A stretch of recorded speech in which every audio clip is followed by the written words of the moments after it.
Hi, this is Gail Orenstein, pioneer drone journalist. I'm here speaking to you from London right now. So it's been a year since I've come back from Southeast Asia. Did an exciting tour drone through Laos, Cambodia, Vietnam, Bangladesh.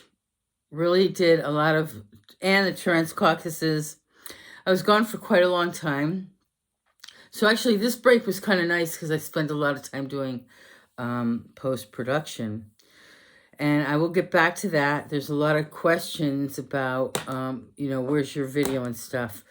And some of it I don't own. It belongs to my customers. So, but that's something I really, really want to talk about. But not right now. I want to get back to some of the points that go back to the first video. So, as I said, a lot of people interview me, and one of the questions they ask me is how I started out.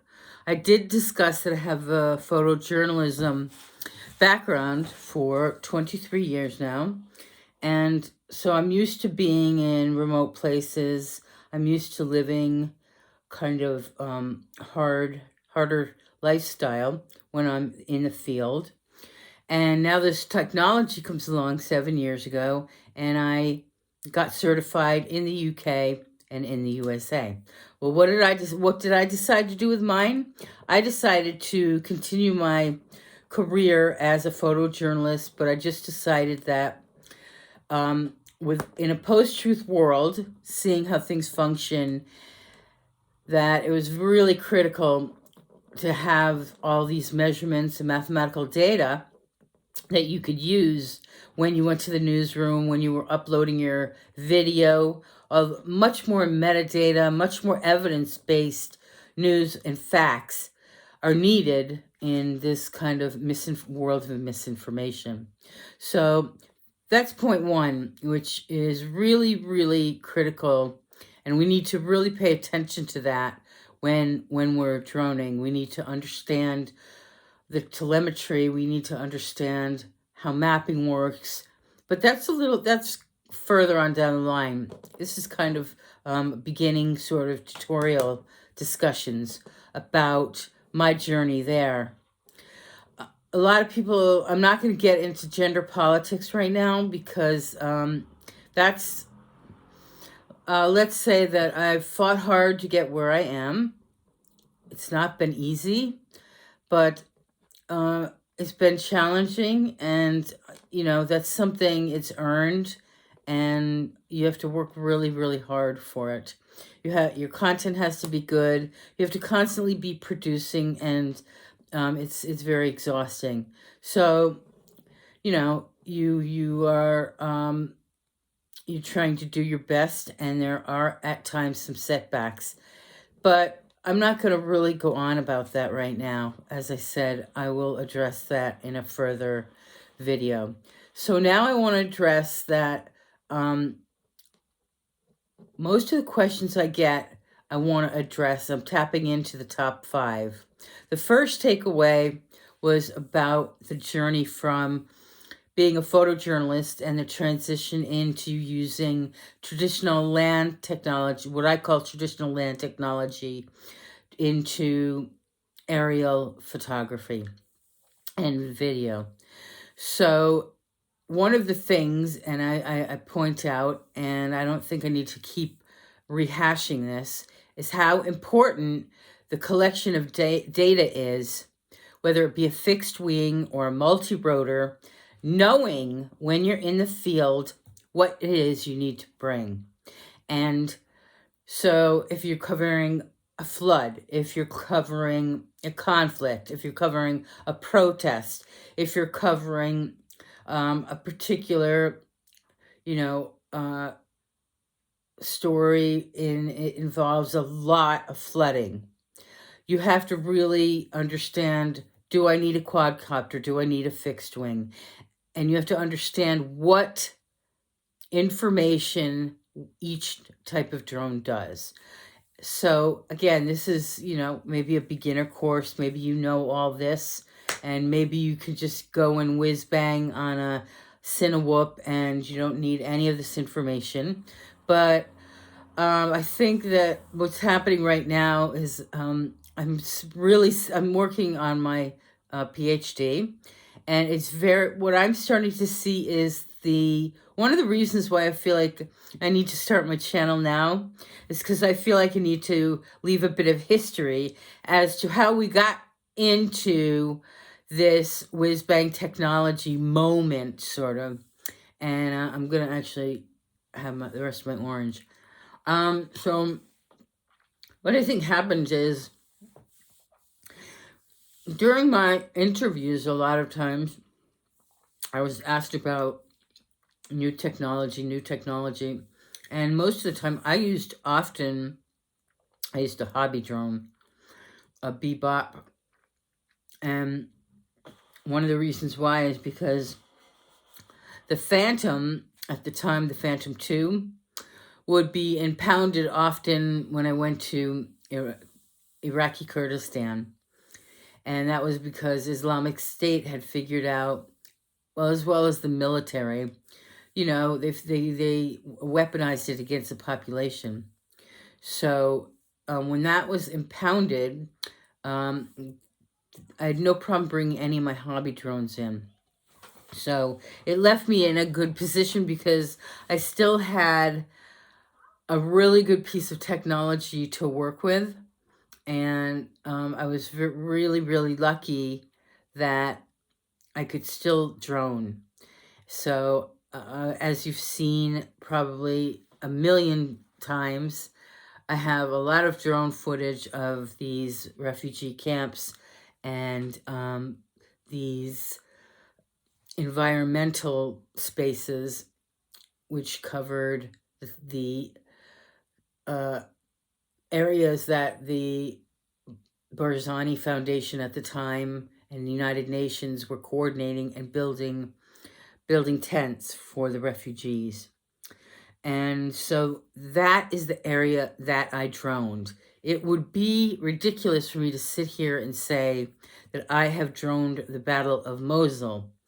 It is true that in other interviews I've listened to, I have said the droning of the Battle of Mosul. When I was in Mosul, so I'm trying to go back and think about the time that I was in Mosul when the battles were going on.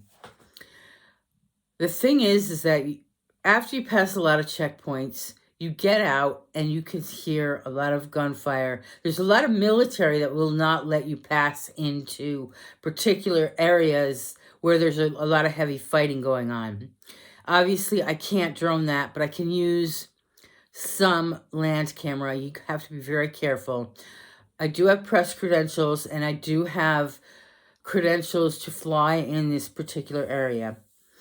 And I will discuss that, not right now, but in video 3.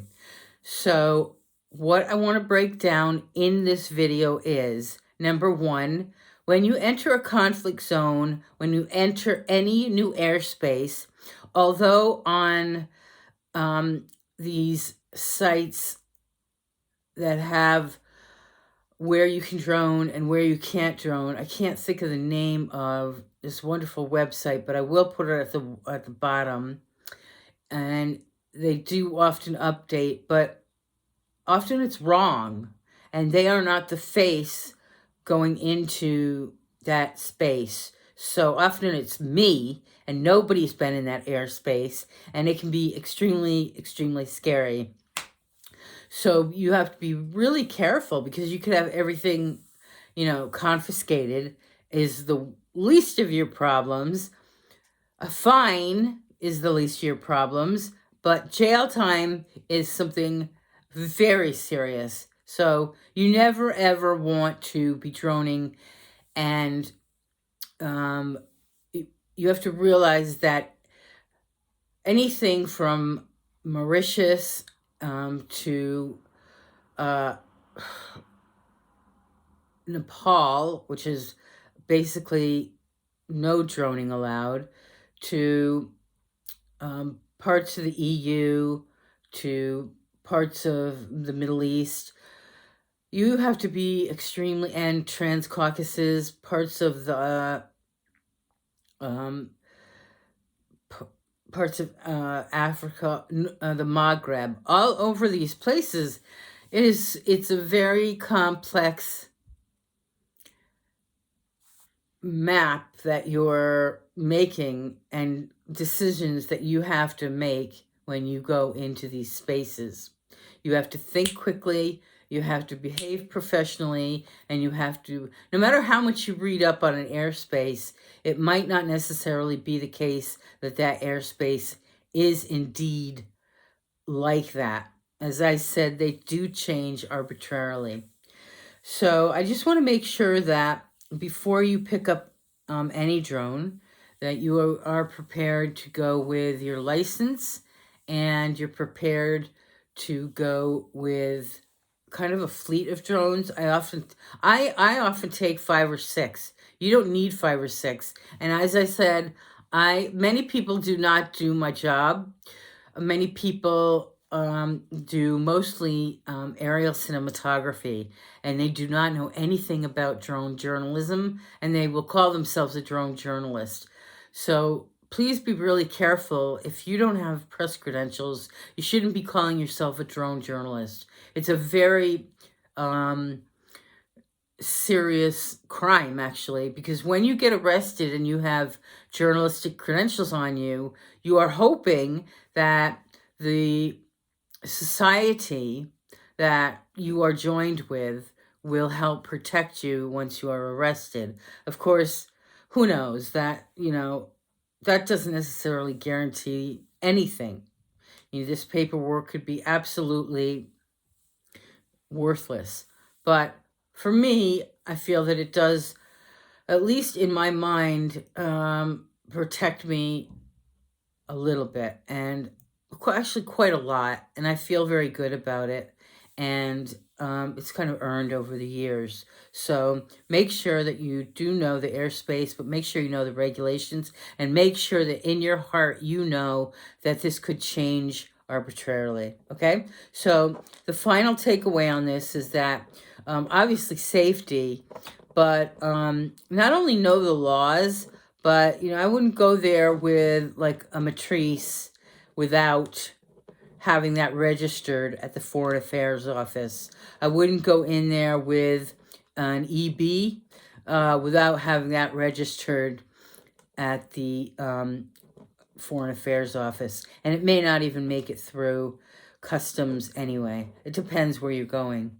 So next video, I'm going to talk about cross-border droning and my experience on some of the countries that I have felt a lot more nervous in, even though I've been prepared with a lot of paperwork and done my homework. Okay, I'm signing off. Gail Orenstein, pioneer drone journalist, and A Drone of Her Own is my company. Thank you.